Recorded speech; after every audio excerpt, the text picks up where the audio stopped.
रहमानुर्रहीम। अस्सलाम वालेकुम। आज 29 जनवरी बरोज़ हफ़्ता हम बात करेंगे काजी फैज़ ईसा साहब और सरीना ईसा की रिव्यू पिटिशन्स का जो फ़ैसला था, तहरीरी फ़ैसला तकरीबन 9 माह के बाद वो आ ही गया। और इस तहरीरी फ़ैसले की वजह से काजी फैज़ ईसा साहब की फ़ैमिली के ख़िलाफ़ जो कार्रवाई रुकी हुई थी, अब बिलाखिर वो शुरू होगी। और इस फ़ैसले के ख़िलाफ़ जो हुकूमत पाकिस्तान की रिव्यू पिटीशन वो भी पेंडिंग थी, क्योंकि अभी तक जो मेन फ़ैसला था, जो तहरीरी फ़ैसला था, कंप्लीट तफसीली फ़ैसला वो नहीं आया था। इस वजह से वो भी मामला रुका हुआ था। अब मैं आपको बताऊंगा कि इस फ़ैसले के अंदर जो अहम पॉइंट है इस फ़ैसले के, कैसे अदालतों ने अपने जज को और ऑनरेबल जजेस के हवाले से जो रिमार्क्स दिए हैं, और कैसे एक मिसाल दी जाती है कि जिस तरीके से ये बचाया गया है सारे मामले से काजी फैज़ ईसा साहब की फ़ैमिली को, तो ये बड़े सवालात उठाता है जुडिशल एक्टिविज़म के हवाले से भी। और क्या हमारे जो अदालतें हैं या हमारे जो जजेज़ हैं वो कानून से बाला तर हैं। और इस फ़ैसले के आखिर में एक जुमला भी लिखा गया, वो भी मैं आपके साथ शेयर करूँगा। ये रिव्यू पिटिशन्स थी, जो मेन फ़ैसला था ये उसके ख़िलाफ़ थी। जो मेन फ़ैसला था 19/6/2020 को, जब काजी फैज़ ईसा साहब की जो पिटिशन्स थी वो खारिज हुई थी और ये मामला भिजवाया गया था FBR को। वो बेसिकली मंजूर थी, लेकिन पार्टली वो अलाउ हुई थी और पार्टली वो डिसमिस हुई थी। 19/6/2020 का वो फ़ैसला है, और साथ ही 23/10/2020 को उसका तहरीरी तफसीली फ़ैसला जारी हुआ था, उसको चैलेंज किया गया था इन रिव्यू पिटिशन्स में।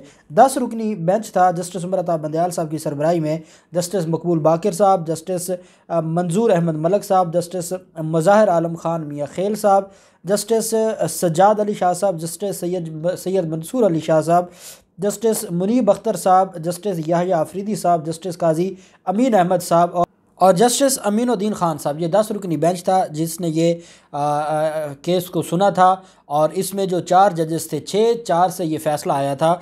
जस्टिस उमर अता बंदयाल साहब, जस्टिस सज्जाद अली शाह साहब, जस्टिस मुनीब अख्तर साहब और जस्टिस काजी मोहम्मद अमीन अहमद साहब, ये 4 रुकनी ये 4 ऑनरेबल जजेस थे जिन्होंने इख्तलाफ किया था और इन जो रिव्यू पिटिशन्स हैं इनको खारिज करने का कहा था। और जो बकिया 6 ऑनरेबल जजेस थे उन्होंने रिव्यू पिटिशन्स को मंजूर किया था।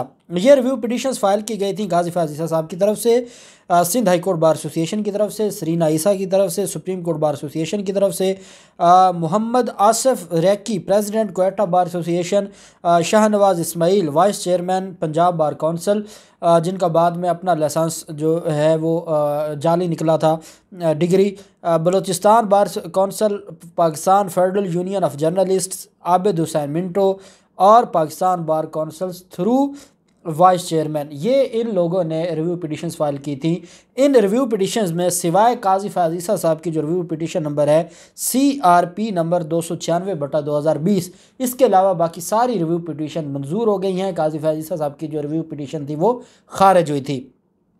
इसमें जो फ़ैसला जब तहरीर किया गया तो ये 45 सफ़ात पर मुश्तमिल फ़ैसला है, और इसमें 11 सफ़ात ने जस्टिस याहिया आफरीदी साहब के, जिन्होंने इस फ़ैसले से इख्तलाफ किया। इस फ़ैसले में जो अहम नुकात हैं पहले वो मैं आपको बताऊंगा, और फिर उसके बाद इसकी जो तफसील है। सुप्रीम कोर्ट या जो अहम नुकात है उसमें यह कहा गया कि सुप्रीम कोर्ट या कोई इदारा सुप्रीम जुडिशल काउंसिल को कार्रवाई का नहीं कह सकता, क्योंकि इसमें यह कहा गया था, सुप्रीम कोर्ट की जो पहली जजमेंट थी कि FBR इस मामले पर तहकीक करेगा, 60 दिन के अंदर अंदर वो रिपोर्ट जमा करवाएगा रजिस्ट्रार सुप्रीम कोर्ट के पास, जो कि सेक्रेटरी होता है सुप्रीम जुडिशल काउंसिल का। और फिर इस पर अगर सुप्रीम जुडिशल काउंसिल चाहेगा तो वो कार्रवाई करेगा नए सिरे से काजी फैज़ ईसा साहब के ख़िलाफ़।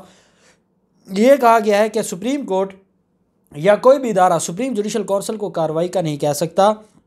सदर मुमलिकत की सिफारिश के बगैर सुप्रीम जुडिशल काउंसिल कार्रवाई नहीं कर सकती। और इसमें यह कहा गया था कि ये सरकारी अफसरान ने इंफॉर्मेशन इकट्ठी की थी और सदर पाकिस्तान की तरफ से आज ख़ुद ये जो प्रेसिडेंशियल रेफरेंस था वो नहीं आया था। सुप्रीम कोर्ट आज खुद नोटिस का अख्तियार सुप्रीम जुडिशल काउंसिल पर इस्तेमाल नहीं कर सकती। हालांकि सुप्रीम कोर्ट अपना अख्तियार इस्तेमाल करते हुए सुप्रीम जुडिशल काउंसिल के फ़ैसले को कलअदम करार दे दिया था, और सुप्रीम जुडिशल काउंसिल ने एक्शन लिया था। सुप्रीम जुडिशल काउंसिल ने नोटिस भेज दिए थे। उसके बाद जो सुप्रीम कोर्ट ऑफ पाकिस्तान है उन्होंने उस सारे मामले को ख़त्म कर दिया, और इसी फैसले में सुप्रीम कोर्ट खुद फरमा रही है कि आज खुद नोटिस का अख्तियार सुप्रीम जुडिशल कौंसिल पर इस्तेमाल नहीं कर सकती, हालांकि इस्तेमाल किया है इसी फैसले और इसी केस में। जस्टिस काजी फाजिसा साहब के ख़िलाफ़ सुप्रीम जुडिशल कौंसिल को अहकामात दिए गए जो कि गैर कानूनी थे। अहकामात से मुराद हुकूमत का और जिन वज़रा के ऊपर बात की गई। जज कोड ऑफ कंडक्ट के मुताबिक अपनी अहलिया और बच्चों के मामलात के ज़िम्मेदार नहीं होते। ये भी एक फ़ैसला दे दिया गया है कि बीवी बच्चे जो करते रहें, वो ब्लैक मनी के ज़रिए वो मनी लॉन्ड्रिंग करते रहें, वो क्राइम में मुलव्वस हों, लेकिन जज के ऊपर ये बाइंडिंग नहीं है कि जज इन चीज़ों नहीं होगा। और कोड ऑफ कंडक्ट ये कहता है कि जज उन के रिस्पॉन्सिबल नहीं होगा या आंसरेबल नहीं होगा उनकी फ़ैमिली के मामलात का। साथ ही जो सुप्रीम कोर्ट समेत कोई भी अदालत सुप्रीम जुडिशल कौंसिल की कार्रवाई में मुदाखलत नहीं कर सकती। ये जस्टिस याह्या अफरीदी साहब ने लिखा। सुप्रीम जुडिशल कौंसिल को FBR को कमिश्नर की दी गई मालूमात पर जज के ख़िलाफ़ कार्रवाई का हुक्म सुप्रीम कोर्ट नहीं दे सकती। और यह भी इजाफी नोट में जस्टिस याह्या अफरीदी साहब ने लिखा। और याह्या अफरीदी साहब ने शहजाद अकबर के हवाले से, फ़रोग नसीम के हवाले से और बकिया जो हुकूमती और जो अफसरान हैं मुख्तलिफ महकमों के, उनके ख़िलाफ़ कार्रवाई का कहा और कहा कि उनकी तरफ से ये चीज़ें, ये पूरा साजिश के तहत काजी फाजिसा साहब के ख़िलाफ़ ये मामला उठाया गया। ये उन्होंने अपनी आखिरी पैरे में लिखा है और ये उनका इजाफ़ी नोट है। इजाफ़ी नोट पर कभी भी अमल दरामद नहीं होता और इजाफ़ी नोट इम्प्लीमेंट नहीं होता और वो सिर्फ़ एक्सप्लेनेशन होती है किसी जज की तरफ से। फ़ैसला वही है जो 6 जजेस का फ़ैसला है और इसी को समझा जाएगा कि ये सुप्रीम कोर्ट का फ़ैसला है। एक तो ये बात क्लियर हो गई कि जो ये कहते थे कि इन फ़ैसलों में शहजाद अकबर के ख़िलाफ़ कार्रवाई होगी, फ़लाँ के ख़िलाफ़, फ़रोग नसीम साहब के ख़िलाफ़, वो सारी की सारी चीज़ें क्लियर हो गई कि वो इजाफ़ी नोट में है, मेन फ़ैसले में नहीं है। सुप्रीम कोर्ट ने यह फ़ैसला 9 माह 2 दिन बाद जारी किया और जो याह्या अफरीदी साहब का 11 सफ़हात पर मुश्तमिल इजाफ़ी नोट है वो भी इस फ़ैसले का हिस्सा है। इसमें फ़ैसले में लिखा गया कि सरीना ईसा की नज़रसानी दरख्वास्तें अक्सरियत से मंजूर की जाती हैं। 10 रुकनी लार्जर बेंच ने 6-4 के तनासब से सरीना ईसा के हक़ में फ़ैसला सुनाया। यह भी मेरे ख्याल में वो वाहिद फ़ैसला होगा कि 10 रुकनी लार्जर बेंच और सिर्फ 45 सफ़हात पर मुश्तमिल 8 से 10 पिटिशन्स का इकट्ठा फ़ैसला आए और वो भी 45 सफ़हात पर। हालांकि यहाँ तो जस्टिस मकबूल बाकर साहब ने जो इनकी तरफ से जो पैरागॉन रेफरेंस में ख्वाजा बरदरान की ज़मानत का मामला था उसके ऊपर कितने 100 के करीब सफ़हात पर मुश्तमिल सिर्फ बेल का फ़ैसला लिख दिया था। तो ये चीज़ फ़ैसला जस्टिस मकबूल बाकर साहब ने, जस्टिस मज़हर आलम खान खेल मियाँ खेल, जस्टिस मंसूर अली शाह साहब और जस्टिस अमीनुद्दीन खान ने यह फ़ैसला तहरीर किया। उन्होंने कहा कि इस अदालत के जज समेत कोई कानून से बारातर नहीं और कोई भी शख्स चाहे वो इस अदालत का जज क्यों ना हो, इसको कानूनी हक़ से महरूम नहीं किया जा सकता। कानून के मुताबिक फ़ैसलों से ही अवाम का अदलिया पर एतमाद बढ़ेगा। फ़ैसले में कहा गया कि हर शहरी अपनी ज़िंदगी, आज़ादी, साख जायदाद से मुतल्लिक़ कानून के मुताबिक सलूक का हक़ रखता है और आइन के आर्टिकल 9 से आर्टिकल 28 तक हर शहरी के बुनियादी हकूक़ तहफ़्फ़ुज़ किया जाते हैं। अगर कोई शहरी अवामी ओहदा रखता है तो उससे भी कानून का तहफ़्फ़ुज़ हासिल है और कतई नज़र किसी ओहदा या पोजीशन के हर पाकिस्तानी कानून के मुताबिक सलूक का हकदार है। फैसले में कहा गया कि सुप्रीम कोर्ट या कोई और इदारा सुप्रीम जुडिशल कौंसिल को कार्रवाई का नहीं कह सकता। सदर मुमलकत की सिफारिश के बगैर सुप्रीम जुडिशल कौंसिल कार्रवाई नहीं कर सकती। फैसले में कहा गया कि जजेस के तहफ़्फ़ुज़, एहतसाब और हरासगी से बचाने का फोरम सुप्रीम जुडिशल कौंसिल है और सुप्रीम कोर्ट आज खुद नोटिस में का जो इख्तियार है सुप्रीम जुडिशल कौंसिल पर इस्तेमाल नहीं कर सकती। सुप्रीम जुडिशल कौंसिल को सुप्रीम कोर्ट का हुक्म आर्टिकल 211 की खिलाफ वर्जी है। सुप्रीम जुडिशल कौंसिल को सुप्रीम कोर्ट का हुक्म करना आर्टिकल 211 की खिलाफ वर्जी है, जहाँ वो ये भी कहता है कि सुप्रीम जुडिशल कौंसिल में जो पेंडिंग मामला है उसको भी नहीं चैलेंज किया जा सकता, जो कि चैलेंज हुआ और उसकी बुनियाद पर फिर एक पिटीशन पहले पार्टली अलाउ हुई और फिर उसके बाद जो है वो रिव्यू भी अलाउ हुआ और ये सारे का सारा मामला जुडिशल कमीशन की सारी जो सुप्रीम जुडिशल कौंसिल की कार्रवाई थी उसको कलअदम करार दे दिया गया। लेकिन कहा यह जा रहा है कि 211 आर्टिकल के तहत सुप्रीम कोर्ट नहीं छेड़ सकती सुप्रीम जुडिशल कौंसिल के फैसले को। फैसले में कहा गया कि बाज़ औक़ात जजेस की साख मुतासर करने की कोशिशें होती है, जजेस के पास अपनी सफाई पेश करने के लिए अवामी फोरम नहीं होता। ऐसी सूरत हाल में अदलिया की बतौर आइनी इदारा अवाम की नज़र में साख मुतासर होती है। ओपन अदालत शीशे के घर जैसी है जिसमें जजेस बड़े बड़ों के ख़िलाफ़ खुलकर फ़ैसले देते हैं। जस्टिस काजी फैज़ ईसा के ख़िलाफ़ सुप्रीम जुडिशल कौंसिल को अहकामात दिए गए। जस्टिस काजी फैज़ ईसा और उनके अहलिया को नोटिस देकर दिफा का हक़ देना चाहिए था। फ़ैसले में भारतीय सुप्रीम कोर्ट के एक फ़ैसले की नज़ीर पेश की गई जिसके मुताबिक भारतीय सुप्रीम कोर्ट ने भी नोटिस देकर फ़रीक को दिफा का हक़ देने पर ज़ोर किया। जस्टिस काजी फैज़ ईसा की अहलिया और उनके बच्चे आम शहरी हैं। जस्टिस काजी फैज़ ईसा साहब की अहलिया और उनके बच्चों के टैक्स मामलात पर आज खुद नोटिस का इख्तियार इस्तेमाल नहीं किया जा सकता। जज कोड ऑफ कंडक्ट के मुताबिक अपनी अहलिया और बच्चों के मामलात का ज़िम्मेदार नहीं होता। हर शख्स को अपने किए का हिसाब खुद देना होता है। जब तक मुलव्वस होने के वाज़ेह सबूत ना हो किसी और की गलती पर दूसरे को सज़ा नहीं दी जा सकती। जस्टिस काजी फैज़ ईसा की अहलिया सरीना ईसा को अहम तरीन मामले पर समाअत का पूरा हक़ नहीं दिया गया।